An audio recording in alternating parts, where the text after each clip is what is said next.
이사야 1장 10절로 20절까지의 말씀. 다 찾으셨으면 제가 한 절 여러분이 한 절 교독하도록 합니다. 너희 소돔의 관원들아 여호와의 말씀을 들을지어다. 너희 고모라의 백성아 우리 하나님의 법에 귀를 기울일지어다. 여호와께서 말씀하시되 너희의 무수한 재물이 내게 무엇이 유익하뇨? 나는 순양의 번제와 살찐 짐승의 기름에 배불렀고 나는 수송아지나 어린 양이나 순념소의 피를 기뻐하지 아니하노라. 너희가 내 앞에 보이러 오니 이것을 누가 너희에게 요구하였느냐? 내 마당만 밟을 뿐이니라. 헛된 재물을 다시 가져오지 말라. 분양은 내가 가증히 여기는 바요. 월삭과 안식일과 대회로 모이는 것도 그러하니 성회와 아울러 악을 행하는 것을 내가 견디지 못하겠노라. 내 마음이 너희의 월삭과 정한 절기를 싫어하나니 그것이 내게 무거운 짐이라. 내가 지기에 곤비하였느니라. 너희가 손을 펼 때에 내가 내 눈을 너희에게서 가리고 너희가 많이 기도할지라도 내가 듣지 아니하리니 이는 너희의 손에 피가 가득함이라. 너희는 스스로 씻으며 스스로 깨끗하게 하여 내 목전에서 너희 악한 행실을 버리며 행악을 그치고 선행을 배우며 정의를 구하며 학대받는 자를 도와주며 고아를 위하여 신원하며 과부를 위하여 변호하라 하셨느니라. 여호와께서 말씀하시되 오라 우리가 서로 변론하자. 너희의 죄가 주홍 같을지라도 눈과 같이 희어질 것이요 진홍같이 붉을지라도 양털같이 희게 되리라. 너희가 즐겨 순종하면 땅의 아름다운 소산을 먹을 것이요 함께 읽습니다. 너희가 거절하여 배반하면 칼에 삼켜지리라. 여호와의 입의 말씀이니라. 아멘. 이진경 목사님께서 죄책감으로부터의 자유라는 말씀의 제목으로 말씀 전해 주실 때에 많은 은혜 받으시기 바랍니다. 우리 함께 말씀 나누기 전에 기도하시고 함께 말씀 나누도록 하겠습니다. 사랑과 은혜가 많으신 하나님 감사의 감사를 드립니다. 어려운 상황 속에서도 우리를 지켜주시고 또 우리를 더욱더 하나님을 의지하게 하시고 우리의 신앙을 돌아보고 하나님을 돌아보게 하시니 감사를 드립니다. 하나님 말씀 가운데 또 주님의 지혜를 얻고자 합니다. 주님 이 시간 우리와 함께 하시고 이 시간에 함께 하셔서 이 시간을 복된 시간으로 만들어 주시고 주의 길에 한 걸음 더 나아갈 수 있는 우리가 되도록 인도하여 주시옵소서. 시종일관을 주님께서 주관해 줄 줄 믿고 바라오며 모든 말씀 우리 주 예수 그리스도의 이름으로 기도드립니다. 아멘. 구원을 다른 말로 표현하면 아마 자유라고도 얘기할 수 있을 것입니다. 요한복음에서 예수님은 이런 말씀하셨죠. 진리가 너희를 자유롭게 할 것이다. 이 진리라는 말씀은 진리라는 것은 또 요한복음에서 예수님 스스로 나는 길이요 진리요 생명이라고 말씀하신 적이 있습니다. 그러니까 그 말은 예수 그리스도께를 통하여 우리가 자유를 얻는다는 이야기겠죠. 그럼 도대체 무엇으로부터의 자유냐라고 했을 때 우리는 그것이 죄로부터의 자유라는 것을 알고 있습니다. 과연 요한복음에서도 우리 모두가 다 죄의 노예라고 말을 하고 있죠. 마치 이스라엘 백성들이 에집트의 노예로 잡혀 있다가 결국은 탈출하여 가나안 땅에 이르렀던 것처럼 그렇게 우리의 삶도 우리의 신앙의 여정도 죄로부터 탈출하여 새로운 세계로 들어가는 것을 구원이라고 우리가 얘기를 합니다. 어쩌면 우리가 이 설교 후에 부를 찬송가 268장이 그걸 잘 말해주는 찬송이라고도 생각이 듭니다. 죄에서 자유를 얻게 함은 보혈의 능력 주의 보혈이라고 우리는 얘기를 합니다. 하나님께서 우리에게 주신 자유, 하나님이 우리에게 허락해 주신 구원, 이 죄로부터의 구원, 죄로부터의 자유라는 것이 어쩌면 우리의 신앙생활에 우리의 하나님의 은혜를 가장 잘 표현하는 말이라고도 생각이 듭니다. 그럼에도 불구하고 우리는 여전히 죄로부터 자유롭지 못한 모습을 보게 됩니다. 우리는 끊임없이 우리 스스로 죄인이라는 생각을 합니다. 늘 죄의식을 가지고 죄책감을 가지고 신앙생활을 하게 되죠. 우리는 죄인이야, 나는 죄야 라는 생각이 우리의 신앙 전반을 다 덮고 있습니다. 언제나 우리는 기도할 때 죄를 회개하는 것으로부터 시작합니다. 오늘도 저질렀던 죄, 또 과거에 저질렀던 죄, 지금도 저지른 죄에 대해서 끊임없이 고백을 하면서 그것으로부터 시작을 합니다. 끊임없이 우리는 죄인이다라는 것을 되새기는 것이죠. 그래서 우리는 늘 죄의식과 죄책감을 가지고 살아가는 것이, 자유롭지 못하게 여전히 그곳에 매여서 살아가는 것이 우리의 모습이기도 합니다. 심지어 죄를 고백하고 끊임없이 죄를 되새기는 것이 교회에서는 좋은 신앙을 보여주는 표시가 되기도 합니다. 나는 죄인입니다. 나는 죄인입니다. 라는 말이 저 사람은 정말 신앙이 좋구나 라는 그런 식의 모습을 보여주시기도 하는 거죠. 그런데 이것들이 늘 끊임없이 죄인으로서 나를 바라보고 끊임없이 죄책감 속에서 사는 것들이 결국은 어떤 결과를 낳느냐? 결국 우리는 이것 때문에 한 발자국도 앞으로 나아가지 못합니다. 이 죄의식은, 이 죄책감은 끊임없이 우리를 붙잡고 앞으로 걸어가지 못하게 합니다. 나는 여전히 죄인이고 내가 뭘 할 수 있겠어. 늘 절망감과 그 패배감이 언제나 우리의 신앙에 각인되어 있습니다. 원래 그것이 아니었을 터인데 그럼에도 불구하고 우리는 끊임없이 이 죄책감에서 허덕이면서 헤어나오지 못하는 모습들을 우리의 신앙 속에서 자주 보게 됩니다. 우리는 죄책감으로부터 자유를 누리지 못하고 있는 것이죠. 이 죄책감으로부터의 자유, 이 죄로부터의 자유, 무엇인가부터의 자유라는 것이 사실은 그렇게 쉽지 않다는 것을 사회심리학자인 에리 프롬은 그의 저서 자유로부터의 도피를 통해서 잘 보여주고 있습니다. 자유라는 것은 그렇게 쉬운 것이 아닙니다. 자유로부터의 도피라는 것은 그 제목이 말하는 것처럼 사실 인간은 자유로운 것을 두려워한다는 거죠. 마치 이스라엘 백성들이 이집트로부터 자유를, 그 해방을 맛보았음에도 불구하고 광야에서 여전히 그것을 해서 불안하고 새로운 땅에 들어가기 이전까지는 여전히 무언가 불안 속에서 먹고 사는 것을 걱정하면서 그 불안을 견디지 못하는 모습. 그래서 민수기에 보면 그런 얘기가 많이 나오죠. 다시 나는 에집트로 돌아가게. 우리 다시 에집트로 돌아가자.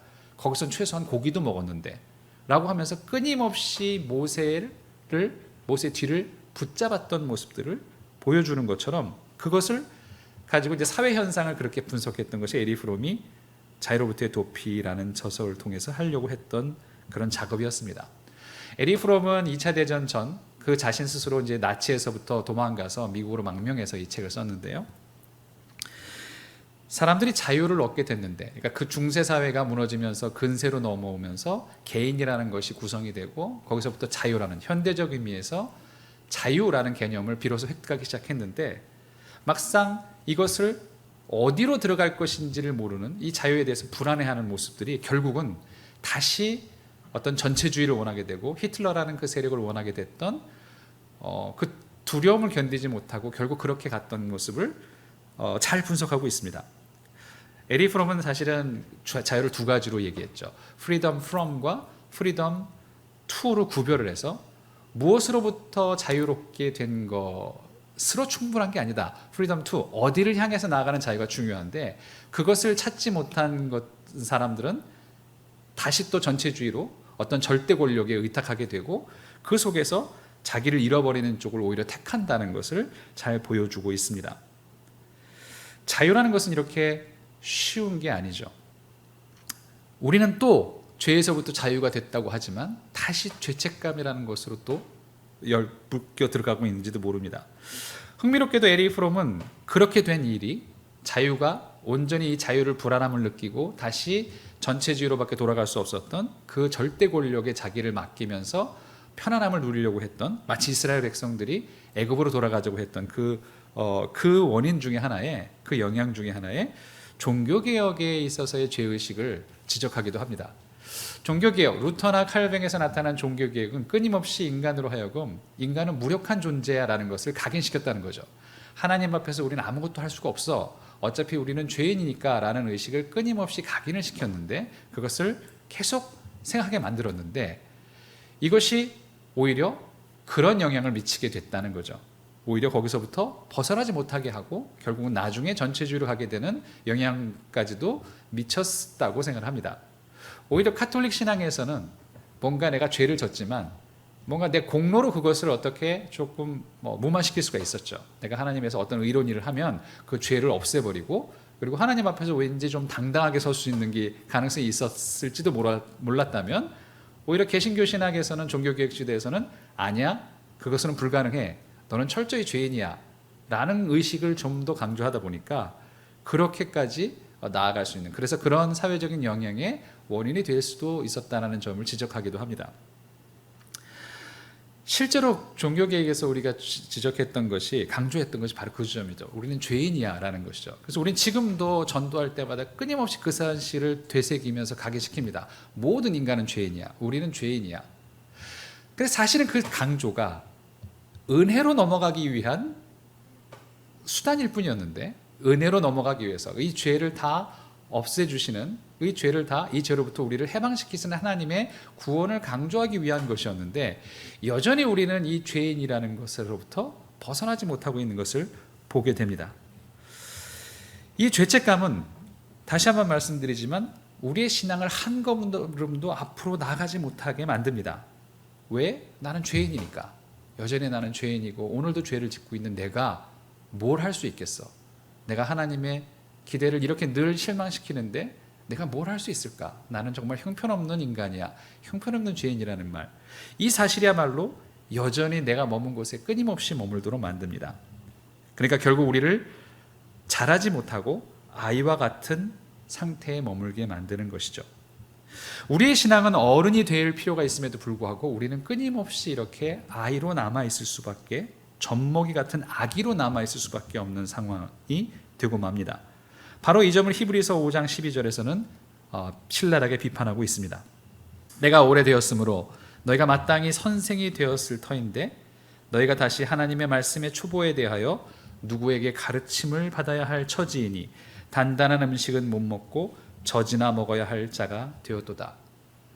신앙생활을 5년, 10년, 20년, 30년, 40년, 50년을 해도 너희는 여전히 아직 아기에 머물러 있지 않느냐? 너희는 자라서 어른처럼 당당하게 그렇게 너희의 신앙을 경영해야 할 터인데 왜 너희는 그렇게 여전히 아이에 머물러 있느냐? 이렇게 우리를 질책합니다. 우리가 죄책감에 머물러 있는 한, 죄인이라는 의식 속에 끊임없이 머물러 있는 한 아기를 벗어날 수는 없습니다. 하나님은 사실 바로 이 죄책감에 대한 해방을 선포하신 분입니다. 우리로 하여금 끊임없이 너는 죄인이야를 각인시키려는 분이 아니라 그것을 벗어나도록 만드신 분이 바로 하나님이십니다. 오늘 읽은 성경 중에는 우리가 늘 외우는 가장 유명한 구절이 들어있습니다. 그것이 바로 이사야서 1장 18절이죠. 여호와께서 말씀하시되 오라 우리가 서로 변론하자. 너희의 죄가 주홍같을지라도 눈과 같이 희어질 것이요 진홍같이 붉을지라도 양털같이 희게 되리라. 너희의 죄가 피처럼 붉지라도 내가 그것을 희게, 양털같이 희게, 눈과 같이 희게 만들겠다라는 것이 하나님의 의지입니다. 그 죄로부터, 그 죄의식으로부터 너를 건져내겠다는 것이 하나님의 의지였던 것이죠. 하나님은 그것을 어떻게 하셨을까? 어떻게 하실까? 그러면 그것을 이루시는 하나님의 방식은 무엇일까? 그것은 바로 하나님께서 그 죄를 잊어버리시겠다라고 선언하신 것입니다. 하나님의 방식은, 하나님이 죄를 없애시는 방식은 그것을 잊어버리는 것입니다. 같은 이사야서 43장 25절에서 하나님은 이렇게 말씀하시죠. 나 곧 나는 나를 위하여 내 허물을 도말하는 자니 내 죄를 기억하지 아니하리라. 나는 그것을 잊어버리겠다. 네가 죄를 지었던 것 나는 그것을 잊어버리겠다 라고 그렇게 말씀하십니다. 이 말은 하나님께서 우리를 죄를 짓지 않게 만들겠다는 것이 아닙니다. 또한 이 말은 우리가 끊임없이 죄를 짓지 않을 것이라는 말도 아닙니다. 우리는 예나 지금이나 어제나 오늘이나 지금 이 순간에도 죄를 짓고 있겠죠. 이 사실은 변하지 않을 것입니다. 그러나 하나님은 그렇게 말씀하십니다. 어제의 죄를, 지금까지의 죄를 나는 잊어버리겠다라고 말씀을 해주십니다. 이것을 믿고 가느냐 아니냐가 우리가 일어설 수 있는지, 우리가 나아갈 수 있는지 없는지를 결정하는지도 모릅니다. 마치 우리가 죽고 사는 것처럼, 사실 우리가 잠이라는 것이 가지고 있는 은유가 죽고 사는 거잖아요. 잠을 자다가 다시 새로운 아침을 맞아서 매일매일 새롭게 사는 것이죠. 사실 그 매일매일의 경험 속에서 하나님은 이렇게 말씀하시는 것과 같습니다. 어제까지의 너는 내가 보지 않겠다. 내가 무슨 죄를 지었던, 무슨 상처가 있던, 무슨 아픔이 있던 나는 그것을 보지 않고 너에게 새로운 너를 오늘 선물해 주겠다. 우리는 매일매일 이렇게 새로운 부활을 미리미리 경험합니다. 일상 속에서 매일매일 우리를 일으키시는 하나님을 경험합니다. 그 경험 속에는 반드시 그 말이 들어있는 거죠. 내가 내 죄를 기억하지 않겠다. 어제의 내 죄를 잊어버리고 새롭게 너를 대하겠다라는 약속이 그 안에 함께 들어있는 것이겠죠. 예레미야서 31장 34절, 이사와 같은 그 대선지자 예레미야 역시 이 말을 우리에게 들려줍니다. 그들이 다시는 각기 이웃과 형제를 가리켜 이르기를 너는 여호와를 알라 하지 아니하리니 이는 작은 자로부터 큰 자까지 다 나를 알기 때문이라. 내가 그들의 악행을 사하고 다시는 그 죄를 기억하지 아니하리라. 여호와의 말씀이니라. 종말의 일을 하나님을 알게 될 그 상황, 그 종말의 낙원의 모습을 묘사하며 그때는 모두가 다 꼭 나를 알아라 얘기하지 않아도 다 알기 때문에 그렇게 할 필요가 없을 것이다. 그러면서 그때의 말을 그 은혜의 시대에 대한, 우리가 지금 누리고 있는 은혜의 시대에 대한 그 말을 하면서 예레미야 선지자는 하나님께서 죄를 기억하지 아니하시겠다라는 말씀을 우리에게 생생하게 전해줍니다.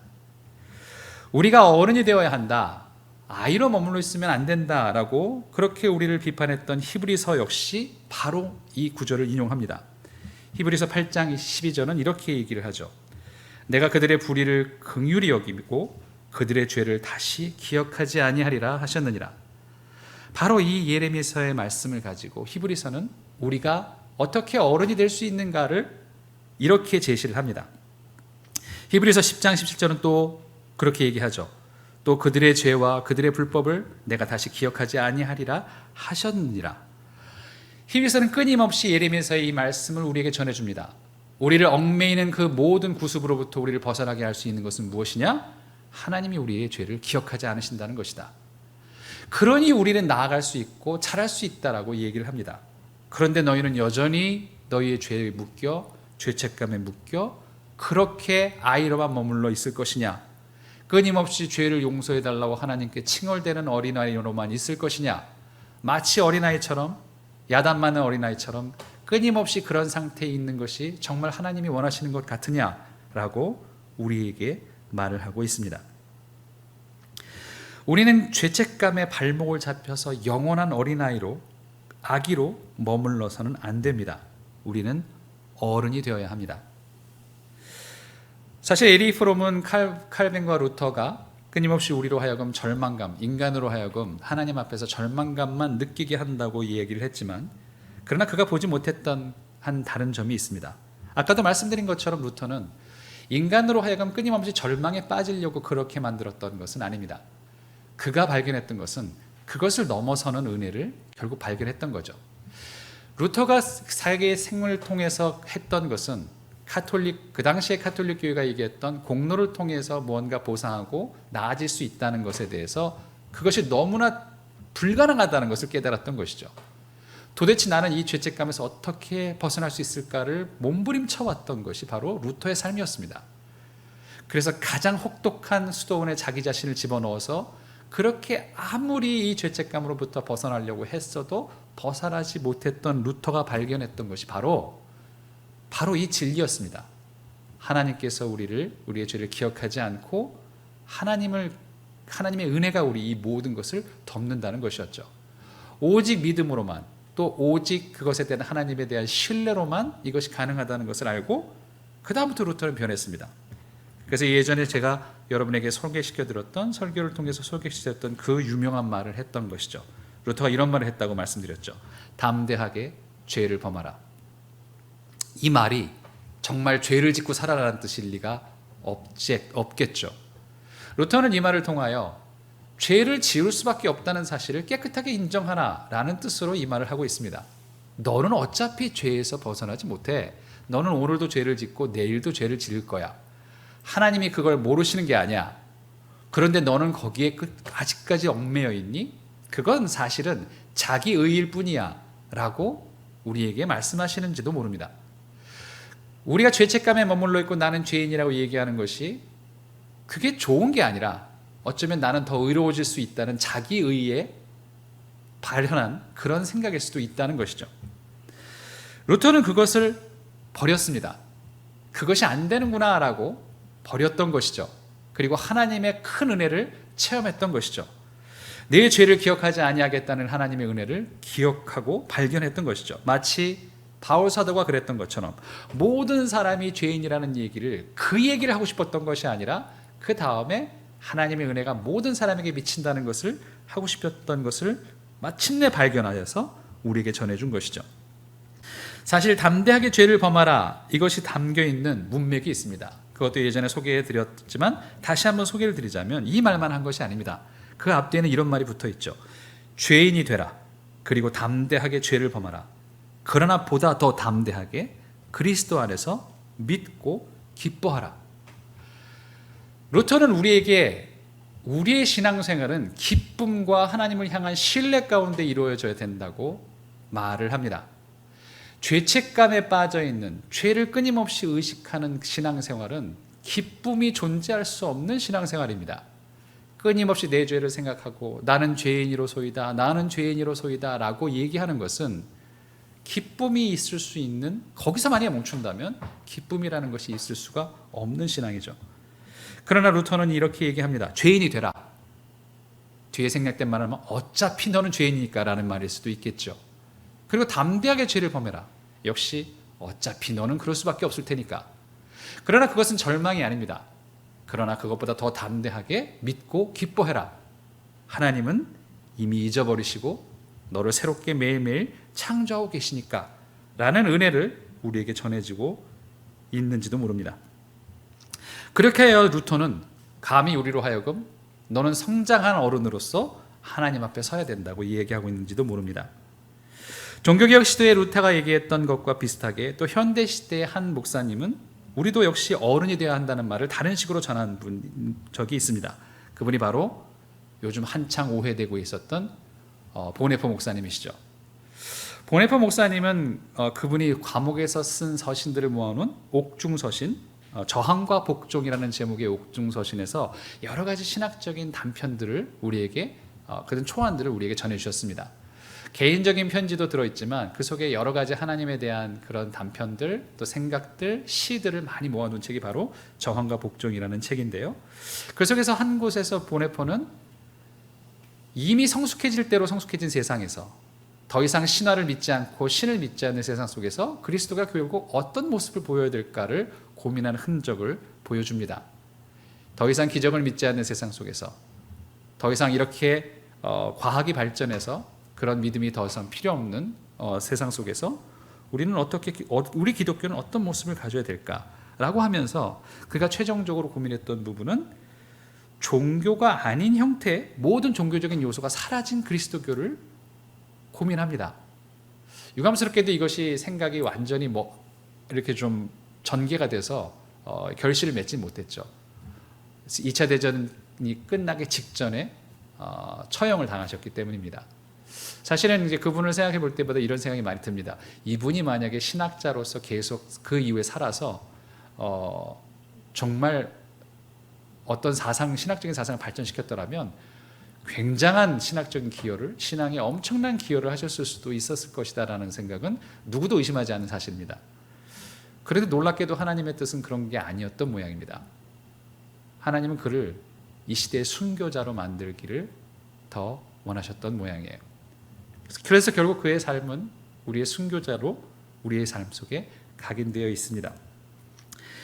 하나님을 믿지 않는 이 세상, 이 성숙해진 세상에서 종교가 아닌 형태의 기독교라는 것은 무엇일까라는 것을 살펴보자면 어쩌면 그의 이 말이 제일 이 말 속에 담겨 있는 것이 아마 제일 이것을 잘 설명해 주는 것 같아요.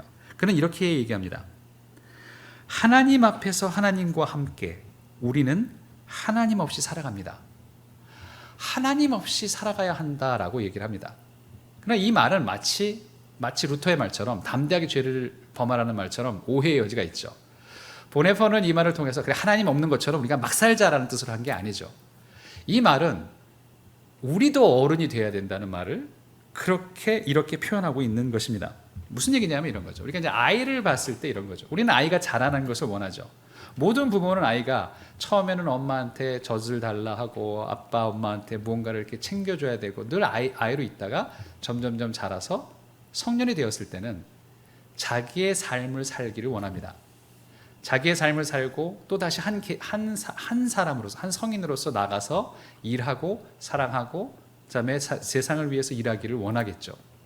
어떤 부모도 그 아이가 20이 되고 30이 되고 40이 되고 50이 될 때까지 부모 곁에 있어서 끊임없이 부모에게 젖을 달라고 밥을 달라고 칭얼대는 것을 원하는 부모는 없습니다. 모든 부모들은 그 아이가 당당하게 한 사람의 몫으로 살아가기를 원하죠. 보네퍼는 우리에게 하나님 역시 그러하시다고 말을 합니다. 정말 우리가 하나님께 늘 칭얼대고 나는 죄인입니다. 뭘 주세요. 뭘 하세요. 끊임없이 그러는 것을 원하실까? 정말 그러는 걸 하나님이 원하실까? 인간의 부모도 아이가 자라서 성장해서 한 사람으로서 당당하게 살아가는 것을 원할진데 하나님은 오죽하실까? 라고 보네퍼는 우리에게 반문하고 있습니다. 하나님도 우리가 하나님께 늘 기대고 칭얼대는 것이 아니라 당당하게 한 인간으로 서서 그렇게 세상 속에서 살기를 원하신다. 그래서 하나님과 함께 동역하기를 원하신다라고 이야기를 합니다. 하나님은 우리를 동역자로 부르시죠. 그 말은 뭐냐면 우리와 함께 일하시기를 바라십니다.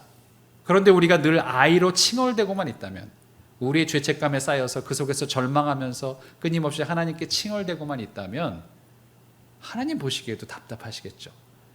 내가 이미 너희를 자유롭게 만들어 놨는데 내가 이미 너를 죄로부터 그 죄책감으로부터 해방시켜 놨는데 여전히 너는 내게 달려와서 죄에 대한 문제로 그렇게 고민하고 있다면 그리고 아이처럼 늘 뭘 달라고만 하고 있다면 내가 너하고 어떻게 일을 할 수 있겠냐.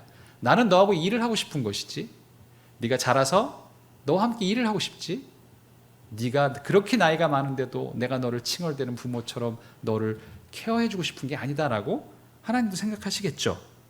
바로 그 점을 보네퍼 목사님 우리에게 잘 보여주십니다. 그래서 우리는 하나님 없이 살아가야 된다라는 말씀, 마치 하나님이 없는 것처럼 살아야 된다는 말을 우리에게 보네퍼 목사님이 하십니다. 마치 하나님이 없는 것처럼, 이 말은 하나님을 무시하고가 아니라 하나님 앞에 하나님과 함께라는 말 속에 있는 것처럼 그렇게 우리도 하나님처럼 당당하게 이 세상에서 하나님이 하시는 일을 함께 해야 된다는 것을 말해줍니다. 우리는 어른이 되어야 합니다. 끊임없이 우리는 죄를 지을 것입니다. 오늘도 죄를 짓고 지금도 죄를 짓고 내일도 죄를 짓겠죠. 그러나 그럼에도 불구하고 우리는 그 죄의 뒤를 잡히는 것이 아니라 끊임없이 앞으로 나아가야 합니다. 우리가 죄를 지었다는 사실을 잊고 우리도 나아가야 합니다. 왜냐하면 하나님이 벌써 잊어주셨기 때문입니다. 그렇다면 우리는 하나님의 그 잊음을 더 신뢰할 필요가 있습니다. 우리는 하나님의 은혜를 믿고 하나님의 은혜 속에서 앞으로 나아가고 세상으로 나아가야 합니다. 지금의 한국교회 요 며칠 상간을 통해서 더 이상 바닥을 보여줄 수 없는 바닥을 보여주죠. 신천지 때는 이단이라는 변명도 했죠. 그러나 지금은 한국에서 가장 많은 대교단을 품고 있는 신앙 성향이 지금 보여주는 모습입니다. 그런데도 우리는 교회를 지키자고 난리들을 칩니다. 무슨 교회가 대단한 위협을 받고 있어서 이 세상의 위협으로부터 교회를 지켜야 한다고 대단한 결기들을 보여주곤 합니다. 교회를 지키자고요? 하나님은 우리에게 교회를 지키라고 명령하신 적이 없습니다. 하나님은 우리에게 세상을 지켜라고 명령하셨죠. 세상 속에 벌어지는 불의에 대항해서 하나님의 정의와 하나님의 사랑을 지키라고 말씀하셨죠. 세상의 빛과 소금이 되라고 말씀하셨지 교회의 빛과 소금이 되라고 말씀하시지 않으셨습니다. 오늘 읽은 이사야서 10절에서 20절의 말씀도 그 말씀이 들어있죠. 우리의 죄가 주홍 같을지라도 눈과 같이 희어질 것이고 진홍같이 붉을지라도 양털같이 희게 되리라 라는 말씀을 하시지만 그 앞에 있는 말씀들은 다 무슨 말씀입니까? 너희들이 세상에서 어른처럼 행동하지 않았기 때문에 결국 세상이 어떻게 되었는가? 그러면서 교회를 지킨다고 교회로만 모여드는 것이 무슨 행동인가를 우리에게 보여줍니다. 내 앞에 보이러 오니 이것을 누가 너희에게 요구하였느냐? 12절에 그렇게 말씀하시죠. 내 마당만 밟을 뿐이다. 도대체 너희들이 나한테 드리는 것이 도대체 무슨 유익이 있단 말이냐? 나는 너희가, 하나님께서 이렇게 말씀하십니다. 17절에서 분명히 보여주시죠. 나는 너희가 선행을 배우고 정의를 구하며 학대받는 자를 도와주고 고아를 위하여 신원하며 과부를 위하여 변호하라 하셨느니라. 교회 안이 아니라 교회 밖에 있는 사람들에 대한 문제입니다. 너희 교회가, 우리 한국교회가 언제 이런 일들을 했습니까? 우리 한국교회들은 교회를 지킨다고만 얘기를 하고 교회를 크게 만드는 일에만 신경을 쓰면서 정작 세상에서 일어나는 불의에 대해서는 신경도 쓰지 않았습니다. 교회에서 그렇게 많은 사람들이 굶어 죽고 학대받으면서 그렇게 고통을 당하고 있는데도 불구하고 우리는 이사야서 17장에서 말씀하시는 하나님의 명령을 지키지 않고 우리만 생각하고 살았습니다. 그것에 대한 대가를 지금 우리가 치르고 있는 것이죠. 하나님께서 우리에게 말씀하신 것, 하나님은 지금도 이 세상에서 하나님의 정의를 위해서, 하나님의 사랑을 위해서 홀로 애쓰고 계십니다. 그러나 하나님은 홀로 애쓰기를 원치 않으십니다. 우리와 동역하기를 원하시죠. 인간이 되신 예수님께도 그렇게 말씀하셨죠. 아버지께서 오늘도 일하시니, 지금도 일하시니 나도 일한다. 예수님께서는 인간으로서 하나님과 어떻게 관계를 맺어야 되는 것임을 분명히 말씀해 주십니다. 하나님은 지금도 의를 위해서, 평화를 위해서, 사랑을 위해서 일하시고 계시며 그래서 나도 이렇게 일한다. 그러니 너희도 그렇게 일하라고 말씀을 해 주십니다. 우리는 죄책감으로부터 벗어나야 합니다. 하나님이 그렇게 선언해 주셨기 때문입니다. 하나님이 그렇게 약속해 주셨기 때문입니다. 내가 내 죄를 기억하지 아니하리라. 우리는 끊임없이 오늘도 내일도 죄를 짓겠지만 우리는 이 하나님의 약속을 의지하여 나아가야 합니다. 그 약속을 의지하여 담대하게 죄를 범하라 라고 감히 말했던 루터처럼 우리의 신앙 역시 하나님의 일을 하기 위해서 조금 더 자라야 합니다. 하나님은 빨리 우리가 어른이 되기를 원하십니다. 우리와 함께 무언가를 하고 싶으시니까요. 칭얼대는 아이를 봐주고 싶으신 것이 아니라 거기서 벗어나서 빨리 자라서 나와 함께 일해주렴이라고 지금도 우리에게 그렇게 애타게 말씀해 주시고 계십니다. 히브리서의 기자도 그렇게 말을 합니다. 제발 거기 벗어나서 자라다오. 하나님께서 우리의 죄를 기억하지 않으신다고 하지 않았느냐? 죄를 짓겠지만 거기에 얽매이거나 거기에 침잠하지 말고 제발 일어서서 하나님의 일을 향해 나아가는 어른이 되자라고 성경은 오늘 우리에게 이야기합니다. 이 죄책감으로부터 벗어날 수 있는 우리가 되었으면 좋겠습니다. 죄에 대한 생각과 죄에 대한 마음이 단지 거기에만 머무른다면 우리는 하나님이 주신 큰 기쁨과 은혜를 체험하지 못하는 그런 불행한 신앙생활을 할 뿐일지도 모릅니다. 하나님은 우리로 하여금 행복하게 하기 위해서 우리를 죄에서 구원하셨고 또 하나님과 함께 일하도록 하기 위하셔서 우리를 죄에서 구원하셨습니다.